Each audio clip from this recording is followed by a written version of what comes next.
마태복음 지난번에 이어서 열처녀 비유 이어서 달란트 비유를 전하려고 합니다. 이제 이어서 가고 있어서 주님 임하실 때 그 징조와 우리가 할 일이 무엇인지 주님이 해주신 명령을 쫓아서 지금 보고 있는데, 주님이 깨어있으라, 준비해라, 그리고 충성되고 지혜 있는 종이 되라 하는 이 말씀이 명령입니다. 이제 이어서 비유로 말씀하신 것이 열처녀 비유와 그리고 달란트 비유와 그 양과 염소의 비유가 있는데, 오늘 달란트 비유를 보기 전에 제가 좀 신부와 관련해서 되게 깨달은 게 있어가지고 좀 전하고 가도록 하겠습니다. 제가 처음에 교회 온 지가 2017년 여름인가 8월인가 왔어요. 왔는데 그전에는 그런 얘기를 못 들었는데 교회 오니까 신부 준비를 하나님이 교회에 시키고 있다고 하시더라고요.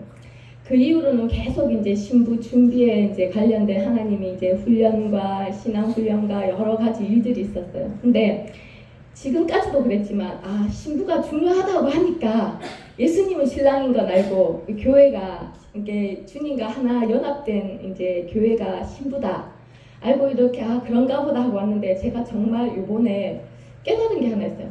신부가 왜 하나님 나라에서 중요한지 진짜 깨달았어요. 그게 목사님이 그치 주님이 신랑이고 그 사랑하는 이제 교회가 이제 또 신부면 그래 중요하지 이런 생각했는데, 정말 신부된 교회의 영광이 얼마나 큰지 요만큼 제가 이해를 했어요. 그걸 좀 나누고 가려고 하는데, 누가 이제 그런 글이 있더라고요. 그 예수님이 열처녀 비유에서 어떻게 오시기로 했냐면, 내가 언제 올지 모르지만 올 그때에 뭐 때문에 오냐면 혼인 잔치에 준비된 처녀들을 데리고 함께 들어가기 위해서 올 거다라는 게 이 열처녀 비유잖아요. 결국은 들어간 자들이 신부가 되는 거잖아요. 근데 제가 누가 그런 글을 썼더라고요. 신랑이 혼인 잔치를 앞두고 이 예수님의 이 모든 이 복음을 제가 이야기하진 않겠습니다. 근데 예수님이 신랑으로 오시는데 혼인 잔치를 앞두고 있기 때문에 신랑이잖아요. 누가 제일 중요하겠냐는 거예요. 혼인 잔치를 앞두고 기다리고 하다가 오신 신랑에게 제일 중요한 건 누구라고요? 신부 맞죠?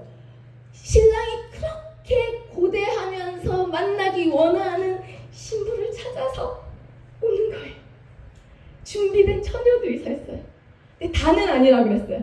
근데 어쨌거나 신부를 취하세요. 왜? 사실 이렇게 이 성경에 보면 예수님이 재림하실 때 제일 먼저 하시는 일이 뭔지하면 휴거를 먼저 하십니다. 휴거라는 어떤 의미가 어렵지만 아니더라고요. 휴거는 뭐냐? 신랑이 신부를 데리고 가는 게 휴거예요. 내가 기다리는 준비된 신부를 취하는 게 휴거라는 거예요. 목사님이 늘 말씀하셨거든요. 자석이 이렇게 철을 끌어당기듯이 끌어올리는 게 휴거다. 내가 그때 이해된 게 있어요. 그냥 신부인 줄 알았는데 그게 아니라 가장 신랑에게 중요한 것이 신부구나.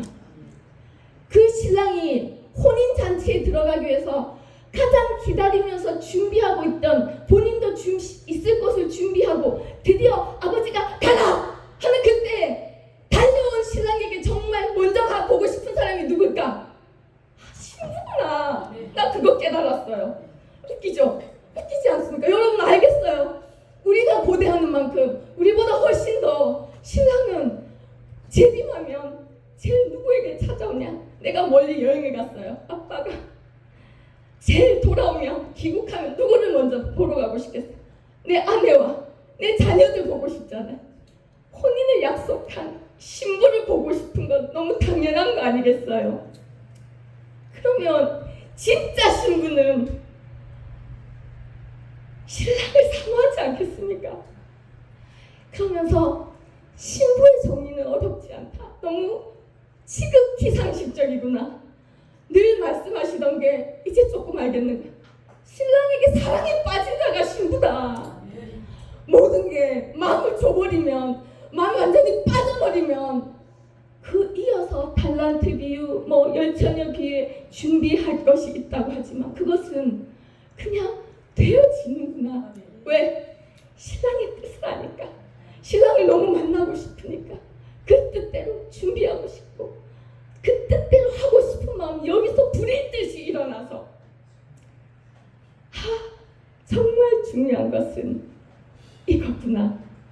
그러면서 왜 교회가 신부가 되어야 되는지가 그가 얼마나 중요한지 그 영광이 얼마나 중요한지 이해가 됐어요. 왜? 여러분 보세요. 이스라엘이라는 나라가 있었어요. 그림자잖아요. 그 안에 예루살렘이 있어요. 그 안에 왕이 있습니다. 왕 옆에는 누가 함께 한다고요? 신부가 함께 하는 거예요. 아가서에서 야 완전한 자는 너 한 사람뿐이야. 수많은 왕과 처첩이 있어도 완전한 순수한 나에게 순결한 마음 가진 너가 완전한 신부야. 그가 함께 하는 거예요. 영원히. 그러면 이건 그림자고 우리는 하나님의 나라가 임했지만 완성이 될 거잖아요. 재림하시면 완성이 될 거란 말이에요. 그때 그 나라 가운데 가장 센터가 어디냐면 새 예루살렘.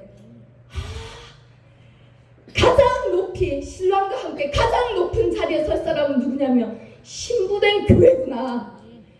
내가 신부를 보여줄게. 뭘 보여주신지 아십니까? 새 예루살렘 성 자체를 보여주셨습니다.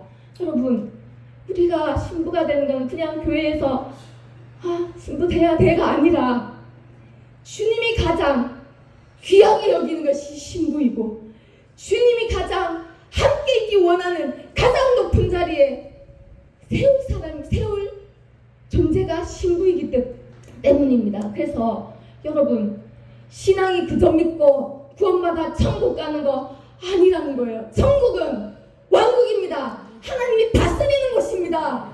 그 왕국이 어디 내려온다고요? 하늘에서 이 땅 가운데 내려오면 누구를 찾으신다고요? 신부를 먼저 취하십니다. 가장 높은 자리 함께 영원히.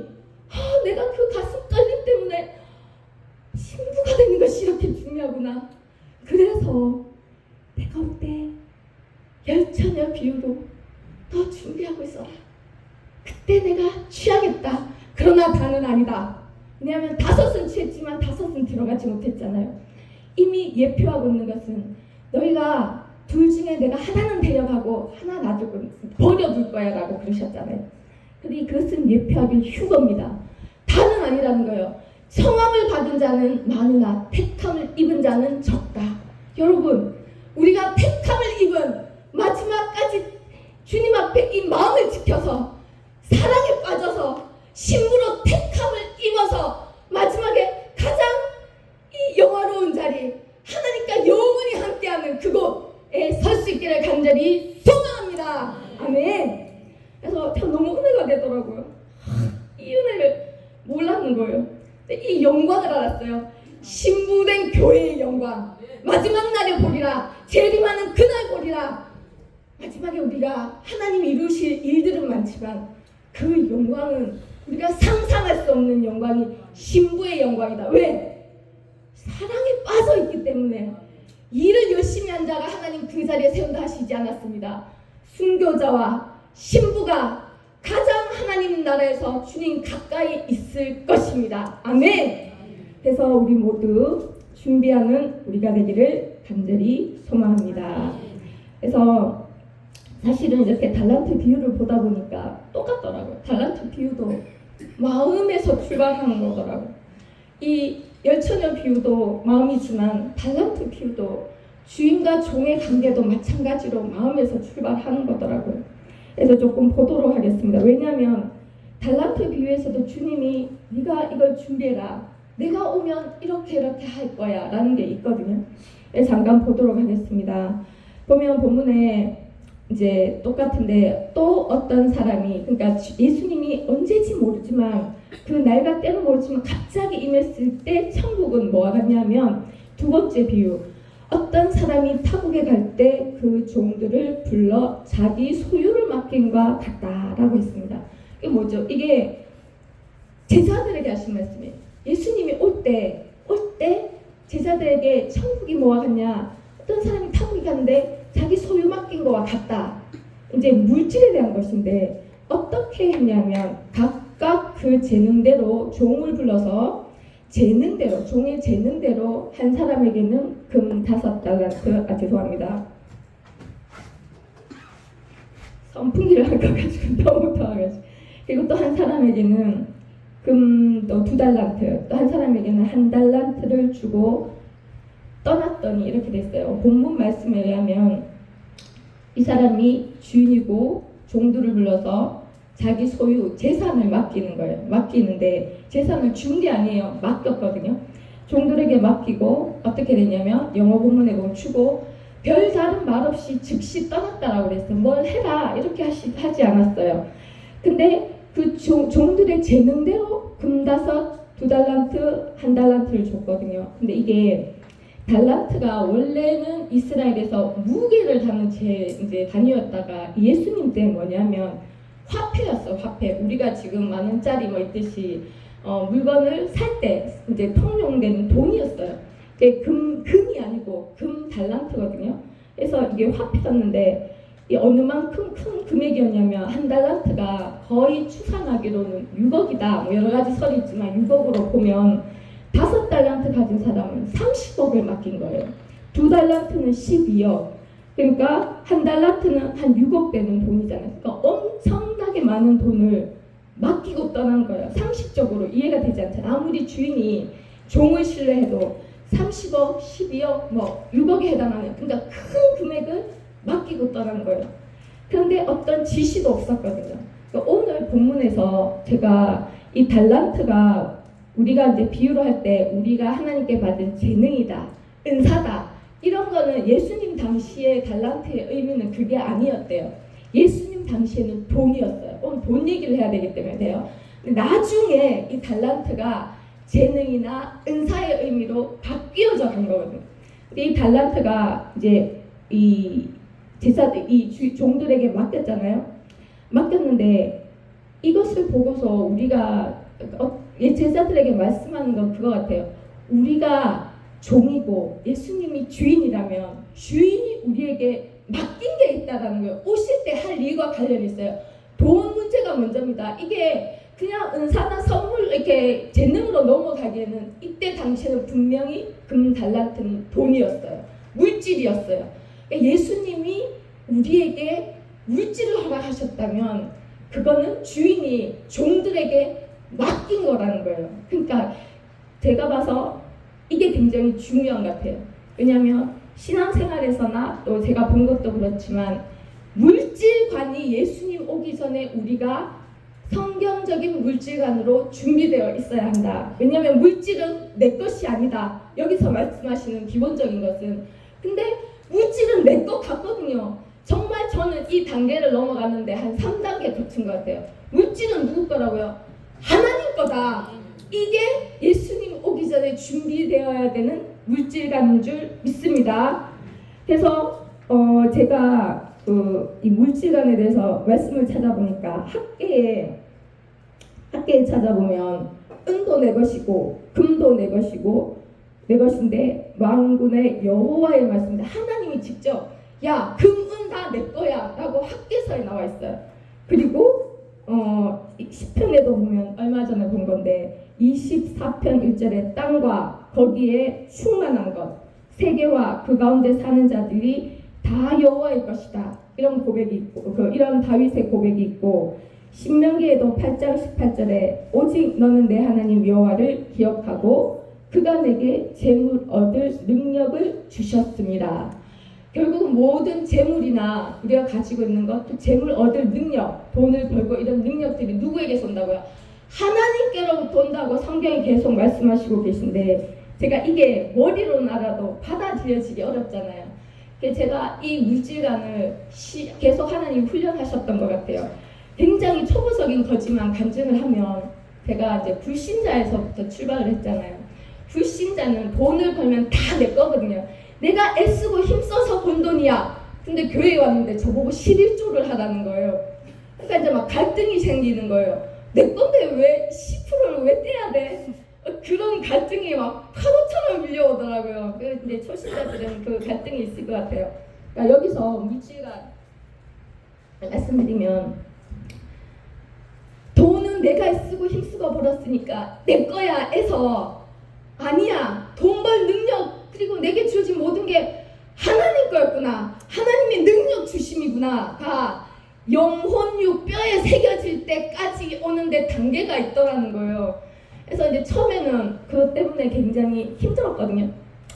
돈이 없었을 때였어요. 정말 요만큼 집꼬리만큼 벌 때 10%를 낸다는 게 너무너무 힘든 거더라고요.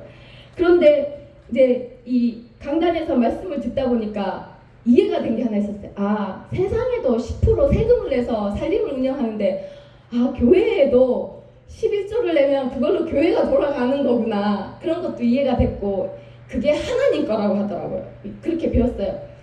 다 내가 수입이 얼마든 뭐 찌꼬리만큼이든 많든 간에 다 하나님 건데 10%를 내는 거래요. 그래서 내가 속으로 얼른 90%를 다 달라 안 그러고 10%만 달라 그러니까 정말 아니다.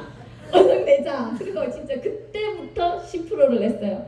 그렇게 하게 된 배경에는 이런 말씀을 하시더라고요. 네가 그걸 내지 않는 거는 도둑질하는 거다. 하나님이 하나님 걸 도둑질하는데 네 물질의 울타리를 보호해 주시지 않는다. 이런 말도 들었었어요. 그래가지고 없는 믿음에 그걸 냈거든요. 이제 그 다음에 두 번째 단계로 넘어가는 거예요. 자, 이제 수입이 있으면 10%는 하나님 건 줄 알아요. 이제 나머지 90%가 문제잖아요. 이제 90%는 이론으로는 알아요. 내 거 아닌 줄 알아, 배워서. 근데 실제 내 마음 중심에 내 거야. 90%가 내 거야. 10%를 냈으니까 안전하게 90%는 내 거라고 생각하고 살았던 것 같아요. 근데 그러면서 헌금도 해요. 작정 헌금도 하고 이렇게 하고 나면 그래, 내 걸로 하나님께 드린 거예요. 애쓰고 힘써 벌어가지고 내 걸로 하나님께 드리는 그 과정을 아무 문제 없이 잘 지냈어요. 그리고 나는 이렇게 생각했어요. 봐, 내가 열심히 헌금하고 그러니까 하나님 주시잖아. 어떨 때는 돈도 잘 벌게 해주시더라고요. 봐라, 난 헌금을 잘하잖아. 헌금 잘하는 사람이야. 막 이러면서 스스로 뿌듯해했었거든요. 근데 이제 몇 년 전에 사건 아시는지 모르겠는데 교회에 와서 목사 되고 나서 마지막 시험을 제가 봤어요. 마지막 시험이 뭐였냐면 내 마음 중심에 이거 90% 이거는 머리로는 입으로는 안 그래, 하나님 겁니다 하지만 속으로는 내 거였어요. 내 걸로 하나님께 드렸어요. 내 걸로 헌금하고. 그런데 그게 하나님이 쪽 빼버리시더라고요. 어느 날 그때 아시겠지만 갑자기 10년 넘게 다니던 직장에 그때 잘렸잖아요. 잘리고 미래가 불투명한, 다 막아놓으신 거예요. 그 상황에서 그때 몇 번은 말씀드렸지만 이제 안강에 건축 헌금 있고 뭐 이런 상황이었어요. 그런데 그때 교회에 돈이 별로 없었거든요. 근데 안강에 이제 기초만 해놓고 건물을 올려야 되는데 돈이 없어서 못하는 상황에 제가 뭐에 굉장히 큰 그 마음에 이 충격을 받는 날이 있었어요. 김 목사님이 하나님이 저 이 건물을 빨리 올려야 되는 감동을 주는데 올리고 싶은 그 마음 있잖아요. 막 충만하신 거예요. 돈이 없어. 씨가 다 말랐어, 교회에. 그런데 건물을 올려야 되는데 그 목사님이 아이디어를 내서 내가 정말 비싼 사채 그거 캐피탈을 해서라도 저걸 해야겠다. 나 그때 충격받았거든요. 그거 있었어야 돼요. 그 주의 종이 정말 하나님의 뜻을 이루기 원하는 그 마음, 내가 사채를 써서라도 저거를 빨리 올려야 되는데 그때 제가 완전 강타된 충격을 여러분 이해를 못하세요. 그게 너무 진심이고 너무 순수하고 애정하고 그 모든 게 느껴져가지고 내가 주머니 뒤에 아무한테도 얘기 안 하고 숨겨놓은 돈 그 2천만 원 결국은 내놓기로 했잖아요. 난 무서운 게 뭔지 아세요? 하나님이 그 2천만 원을 차라리 헌금으로 내라 그러면 나 헌금 냈어라고 하는데 그게 아니고 빌려 가셨다가 그때 그게 내 전부였어요. 전 재산이었어요. 쫙 다 뺀 거예요. 뭐 보세요. 직장 잃었고 숨겨놓은 거 2천만 원 누가 하라고 안 했어요. 근데 그 앞에 선 자의 그 진심이 있잖아요. 주의 일을 하고자 하는 그 진심 속에 내 숨겨놓은 2천만 원 있는데 이걸로 할 수 있는데 그러면서 하나님 마음 주시더라고요. 하나님 내가 이거 2천만 원 내놓을게. 그분 앞에서 내가 그 진심을 보고 진심이 사람을 무너뜨리더라고요. 돈이 의미가 없는 거다. 그러면서 내놓을 때 하나님이 정말 어떤 선물 주셨냐. 이게 내 숨겨놓은 이 돈 내 돈 아니었구나. 맡겨놓은 거였구나. 내가 그렇게 돈이 내게 아니고 맡겨놓은 건 줄 알면서 이때까지 내 돈인 것처럼 움켜쥐고 교회에서 어떤 일이 있어도 절대 이건 안 낼 거야 라고 했는데 정말이에요, 솔직하게. 근데 그날 그거를 직장도 없고 대책도 없고 가진 돈도 없는데 그걸 내놓을 때 하나님 겁니다. 내 돈으로 내면서. 근데 너무 기쁘더라고요. 그 마음을 주신 게. 그때 다 드리면서 하나님 겁니다. 하나님 거니까 갖고 가세요. 내 발로 자발적으로 냈거든요. 근데 더 무서운 거 뭔지 아세요? 하나님 필요하면 빌려가신 거예요. 그건 헌금 아니었거든요. 이제 다 쓰고 나서 저한테 더 돌려주신 거예요. 거의 다 갚으셨거든요. 그게 더 무서워요. 하나님이 오늘 말씀이 그거잖아요. 물질이잖아요. 네가 가진 은금 네 거 아니야. 네가 돈 얻는 능력 네가 하는 거 아니야. 내가 준 거야. 내가 원하면 내가 맡겨놨잖아. 내 귀한 거 맡겨놨잖아. 물론 돈만 있는 건 아닙니다. 여기에 은사와 재능들이 나중에 확장이 되잖아. 모든 게 정말 값으로 매길 수 없는 귀한 것들 내가 너희한테 다 줬는데 맡겨놓은 거야. 네 거 아니야. 얼마든지 내가 원하면 가져갈 수 있어. 그게 더 무서운 거예요. 내가 어느 날에 잊고 싶어서 외면하고 있다가 앞에서 주의 종의 그 진실됨을 보고 내 거가 아니었구나 내어놓게 하시고 진짜 하나님 겁니다. 그러면서 그때 이후로 영혼 육에 그나마 뭐가 새겨졌냐면 모든 게 내게 아니고 잠시 내게 맡겨진 거구나. 그러니 그분이 나 필요해 또 가져가실 수 있고 드릴 수도 있고 그리고 또 주님이 원하시면 얼마든지 돌려주실 수 있는 무서운 분 전능하신 하나님. 저는 그때 엄청 은혜를 받았어요. 그때 이후로 뭐가 가장 큰 복이냐면 자유해졌어요. 물질에서 자유해졌어요. 꼴랑 2억도 아니고 2천만 원을 궁 뒤에 넣어놓고 이거 잃어버릴까봐 이거 푼돈 될까봐 전전긍긍하던 그 초라한 인생이 다 하나님 겁니다. 다 가져가셔도 되고 안 주셔도 되고. 그런데 감사하게 또 돌려주니까 더 무서워요.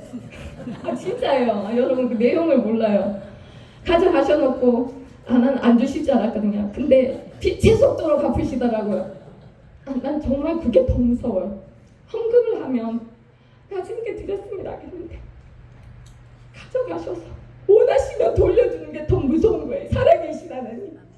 여러분 우리의 물질은 우리 게 아니랍니다. 오늘 이게 예수님 오기 전에 준비되어야 되는 이 물질적 관인일 것입니다. 물론 입술로 안 되고 상황 속에서 맞습니다. 모든 게 다 하나님 겁니다.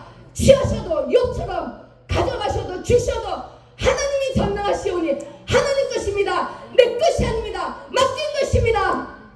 라는 고백을 드릴 수 있는 단계까지 가야 신부인 줄 믿습니다. 아멘. 그리고 나서 제가 오늘 보기 원하는 건 뭐냐 하면 물질가 중요한 거 아시죠? 여러분 저만 겪는 게 아닙니다. 저는 즐거운 게 뭐냐면 여러분이 다 겪을 거기 때문에 그래서 내 거 모든 게 내 거인 단계가 있고 애쓰고 힘써서 내가 하나님 앞에 뭔가 헌금하고 속으로 자랑하는 자랑스러워 난 헌금 잘해 요 단계가 마지막이 아니에요. 그 다음 단계 자랑할 수 없는 단계 다 내 거야. 원하면 다 취하시고 막으실 수 있고 주실 수 있고 가져가실 수 있는 전능한 하나님 살아계신 하나님 물질에서 하나님 그렇게 해서 자유하게 하는 단계 그 단계를 가야 물질이 나를 발목 잡지 않더라는 겁니다. 물질로 망상하지 않더라는 겁니다. 물질로 하나님께 왜 이러세요? 왜 이러세요? 내가 이렇게 했는데 왜 이러세요? 라고 하지 않는다는 겁니다. 저 그렇게 수없이 많이 했거든요. 지금 여러분도 모두 그 단계 가운데 따라서 들어가기 간절히 소망합니다. 왜냐하면 앞에서 또 앞서 가신 분들은 그걸 다 보여주셨어요.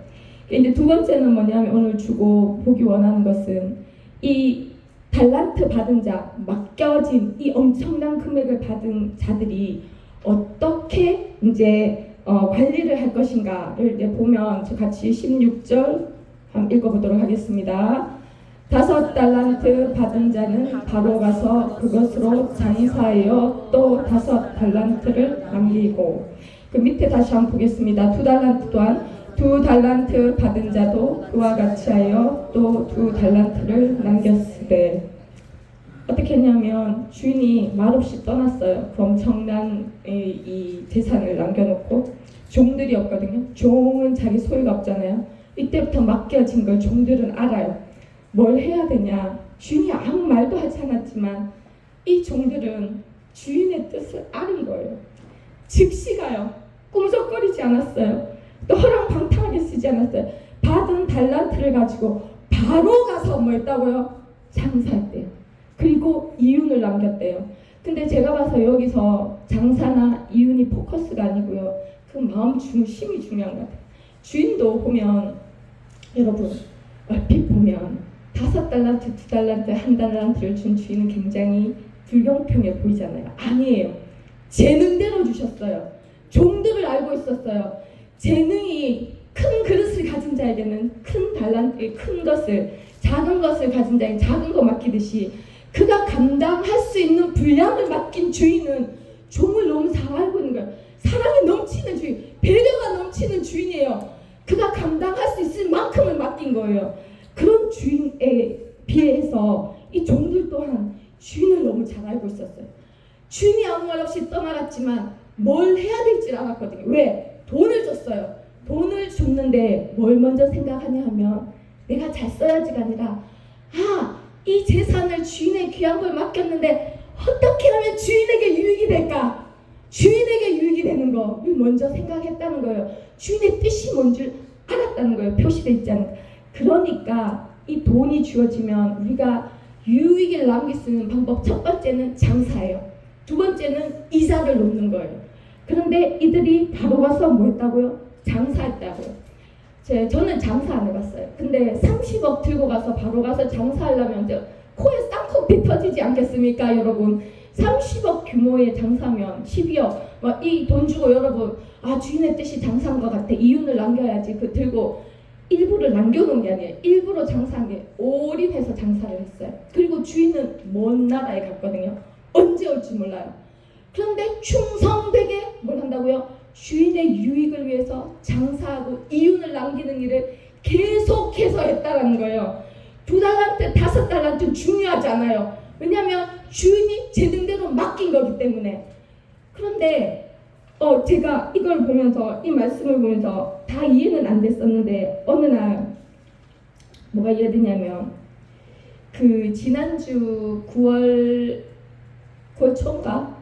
수요일 날인데 그때 어떻었냐면 수요일 날 김경정 목사님, 박재훈 목사님 캄보디아 선교 가고 안 계셨고요. 예배도 이제 찢어져서 했어요. 여기서 예배하고 안강에서 예배하고 캄보디아에 또 이제 그 봉사팀하고 해서 일부 가시고 또 필리핀에 또 장로님 또 가 계시고.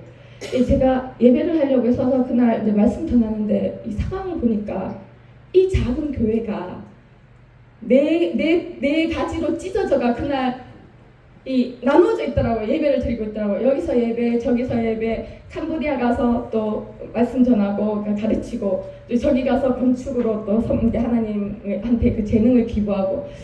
그거 딱 들으면서 제가 뭘 느꼈냐면요, 이 말씀이 이해가 됐어요. 이 코딱지만한 교회가 정말 코딱지 큰 말 죄송합니다. 작지만 큰 교회, 많지 않은 이 인원을 가지고 예배 드리고 선교 가고 그 엄청난 일들을 해내는 그것들 있잖아요. 그게 어떻게 하냐 갑자기 확 알아지는 거예요. 정말 이분들이 이 크지 않은 교회가 정말 평범한 권사님들이 이 시골에 계신 분들이 이렇게 나누어져서 이 일을 감당하는 이 모든 것이 이거구나. 맡기신 소유를 가지고 온 힘을 다해서 장사해서 이윤을 남기는 것들이구나. 그걸 제가 알았어요. 그날 감탄을 하더라고요. 그런데 어떤 마음이 드냐면 선교와 또 성전 건축 이런 일들이 계속 연속적으로 있잖아요. 근데 제가 선교회장이잖아요. 제가 알아요. 여러분들이 온 힘을 다해서 힘껏 힘보다 더 해서 선교 헌금하고 건축 헌금하고 쫓아가서 같이 봉사하고 가라는 대로 가고 그 모든 것들을 내가 그때 표현이 뭐였냐면 그 말씀 마음을 다해서 하는구나.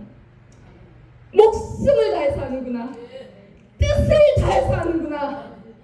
그게 그때 확 오더라고요.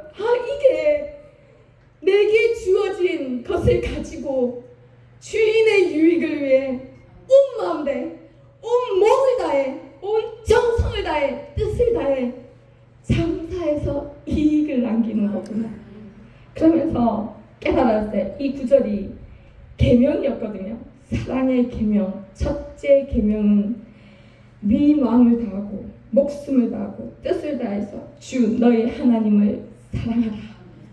저는 저분 이제 앞선 사역자분들이 사실 주축이잖아요. 전 알아요. 디테일한 내용을 다는 몰라도 알거든요. 가진 모든 것을 힘써서 청소한 돈으로 온 마음을 다해서 정성스럽게 기쁘게 언제든지 순종하면서 한 그것들을 봤거든요. 저분들은 주 너의 하나님을 사랑하라, 이 계명, 이 사랑하라, 사랑에 빠져가지고 미쳐가지고 하는 거구나. 그게 강타가 되더라고요. 그러면서 이 주인과 종의 관계지만 이 종들이 왜 그렇게 그 많은 진과 같은, 내가 독시가 내 것 아니에요. 주인이 맡긴 거예요. 맡긴 걸 위해서 내 유익이 아니고 주인의 유익을 위해서 힘써서 장사하고 유익을 남겨서, 그 유익이 꼭 돈이 아니어도 하나님 나라에서 기뻐하시는 가치, 한 영혼, 그 다음에 네 이웃 네 몸같이 사랑하라, 양과 염소에 난 지극히 가장 작은 자에게 행해라. 이게 하나님 나라에서 기뻐하는 장사잖아요. 그 유익을 얻기 위해 어떨 때는 그래요. 70 넘고 70 다 돼가고 60 중반에 있고 그럴 때 달려가시는 거 보면 그냥 너무 부끄럽거든요. 그러니까 온 몸과 힘과 정성 기쁨으로 다해서 하시는 거 보면 이때 알았어요. 종은 주인의 유익을 위해서 나의 유익을 돌보지 않고 이렇게 달려가는 거예요. 내 가진 모든 것을 다 내 것으로 여기지 않고 내 주인 포켓에 넣지 않고 그분의 것이기 때문에 장사하고 하나님 나라의 유익이 되는 것을 위해서 달려갈 수 있는 근본적인 힘은 주 너의 하나님을 사랑하기 때문입니다. 아멘. 제가 그래서 이 말씀 구절이 이해가 됐었어요. 여러분, 뭐 때문에 말씀을 전하냐면 주인이 올 때 어느 날 갑자기 올 때 내가 올 때 이걸 하라는 거예요. 네 거 아닌 거 가지고 내 거야. 내가 맡겼잖아. 내 거야. 네 거 아니라니까. 네 거 아니라고 끊임없이 말씀하시는 주님이 그걸 가지고 주님의 유익을 위해서 장사하는 자를 보기 원하십니다. 그 종들을 보기 원하십니다. 여러분 같이 읽기 원합니다. 주님이 오실 때 뭘 하시려고 하시는지 19절 읽어보도록 하겠습니다. 오랜 후에 그 종들의 주인이 돌아와 그들과 결산할세. 가장 무서운 말씀이더라고요. 주인이 오면 신부를 취하여 혼인잔치에 들어갔지만 동시에 주인이 오면 뭐라고요? 내가 너한테 맡긴 거 있잖아. 그거 가지고 너랑 나랑 결산해야 돼. 여러분, 우리는 결산을 앞두고 있습니다. 주님이 오시면 좋은 것만 있는 것이 아닙니다. 신부로 준비돼야 되고 이 지금 제가 말씀드린 것으로 하나님 나라의 유익을 위해서 힘써서, 근데 사랑에 빠진 자만이 할 수 있어요? 아니면 미쳤다고 하시더라고요. 저는 덜 미쳐가 잘 모르겠어요. 근데 정말 미쳤으면 좋겠어요. 사랑에 빠지면 미친 거잖아요. 빠져서 종들도 그게 짐이 아닌 거예요. 맡긴 모든 걸 활용해서 주인의 유익을 위해서 장사하고 이익을 남기기 위해서 기쁨을 느끼고 봉사하고 달려가고, 멋지지 않습니까? 주인이 왜 맡기냐? 믿으니까 맡기는 거죠. 누가 귀한 걸 맡깁니까? 믿었기 때문에 맡긴 겁니다. 근데 뭐라고요? 거저가 납니다. 마지막 날에 오시면 내가 결산할 거다. 여러분, 이 결산하는 그날 중요합니다. 하나님이 왔어요. 제가 이제 잠깐 읽어볼게요. 거의 다 이제 제가 간단히 마치도록 하겠습니다. 왔을 때 5달란트 가진 자가 이제 이윤을 5달란트 남겼다고 오고 2달란트 가진 자도 남겼다고 왔잖아요. 근데 주인이 똑같이 말씀을 합니다. 21절 읽어보도록 하겠습니다. 그 주인이 이르되 잘하였도다. 착하고 충성된 종아, 내가 적은 일에 충성하였음에 내가 많은 것을 내게 맡기리니 내 주인의 즐거움에 참여할지어다 하고 5달란트든 2달란트든 똑같이 말씀하셨거든요. 달란트를 많이 맡긴 게 중요한 게 아닌 거예요. 맡긴 거에 충성하는 게 중요한 거예요. 가장 작은 거를 받았어도 상관이 없어요. 큰 거를 받은 걸 부러워하지 말라고 하시더라고요. 근데 맞아요. 오늘 본문 말씀을 보면 큰 거, 작은 거, 2달란트, 5달란트가 중요하지 않다라는 걸 똑같이 칭찬받았어요. 왜? 주인의 이익을 위해서 충성하였도다. 충성하였도다. 지 것이 아닌 줄 알고 내 유익을 위해 쓰지 않았다는 거예요. 그러면서 이 큰 금액이 주인에게 뭐라고요? 적은 일이래요. 이 주인이 얼마나 놀라운 주인인가. 엄청난 부자라는 거죠. 네가 이 적은 일에 충성했으니까 내가 어떻게 한다고? 많은 것을 내게 맡기리라. 이것이 하나님의 상입니다. 그런데 이게 뭐라고요? 주인의 즐거움이래. 여러분 우리가 가진 어떤 것들을 아까워하거나 내 것이라고 부여잡고 전전긍긍하는 이 단계를 벗어날 수 있기를 원합니다. 왜? 적은 거에 충성한 너희에게 나는 뭘 하기 원한다고? 주인의 즐거움은 많은 것으로 맡기기 원한다. 여러분이 하나님의 물질관을 훈련시키고 만약에 쪽배는 정말 힘든 과정, 지금까지 안정된 어떤 이 생활권에서 뭔가 물질이 빠지는 구간에 집어넣었다면 여러분 마지막 관문입니다. 이 재물관을 통과하셔야 됩니다. 통과하셔서 어떻다고요? 충성할 때 많은 것을 네게 맡기는 거, 그게 내 즐거움이야. 여기 참여해. 할렐루야. 하나님께서 우리 교회 이 계획을 이루실 줄 믿습니다. 그러면서 이 처음에 이제 마지막으로 살펴볼 게 한 달란트 받은 자는 이 달란트를 땅에 심어놨었잖아요. 이 25절에 이렇게 말해요. 두려워하여 나가서 당신의 달란트를 땅에 감추어 두었었나이다. 두려워했다는 거예요. 주인이 누군지 제대로 몰랐어요. 두려움은 사랑을 내어 쫓는다라고 말씀드렸잖아요. 두려움의 형벌이 있다고 해요. 그러니까 실제로 이 칭찬은 이윤을 남겼기 때문이 아니라 주인을 사랑하는, 아까 그 예를 들었잖아요. 너무 사랑해서 온 마음과 정성을 다해 주인의 이익을 위해서 달려가는 그 마음의 종들, 그걸 칭찬받는 것입니다. 근데 이 악한 종이라고 하나님 말씀하신 이 한 달란트 받은 자는 주인을 정확히 누군지 어떤 분인지 알지 못해서 두려워했다고 그랬어요. 그러니까 주인의 유익이 아니라 내게 불이익이 끼쳐질까봐 내 유익을 위해서 돈을 그대로 감춰뒀다가 드린 거예요. 네, 여러분 이때 하나님의 벌은 뭐였냐? 악하고 게으르대요 이게. 그리고 무익하대요. 있는 것도 다 뺏어서 10달란트 가진 자에게 주고 또 바깥 어두운 데로 내쫓으라고 하나님 말씀하셨어요. 여러분 오늘 말씀을 마무리 짓기 원합니다. 주인이 올 때 신부를 취하지만 또 주인이 올 때 종들과 결산하기 위해서 온다고 오늘 말씀하셨어요. 분명히 말씀대로 하실 겁니다. 예수님이 그렇게 말씀하셨기 때문에 어느 날 그분이 갑자기 나타난 그날은 결산의 날입니다. 여러분 우리가 가진 모든 물질과 우리가 가진 모든 재능과 달란트, 모든 은사적인 모든 것이 네 것이 아니라 내 것이라고 오늘 말씀하셨고, 그것을 가지고 어떻게 해야 된다고요? 나의 유익을 위해서, 하나님 나라의 유익을 위해서 너희가 힘써 그 하나님을 사랑하는 그 마음으로 장사하며 하나님 나라의 이익을 구하고 나아갈 때 착하고 충성된 종아 칭찬받는 저희 모두가 되기를 간절히 소망합니다. 아멘.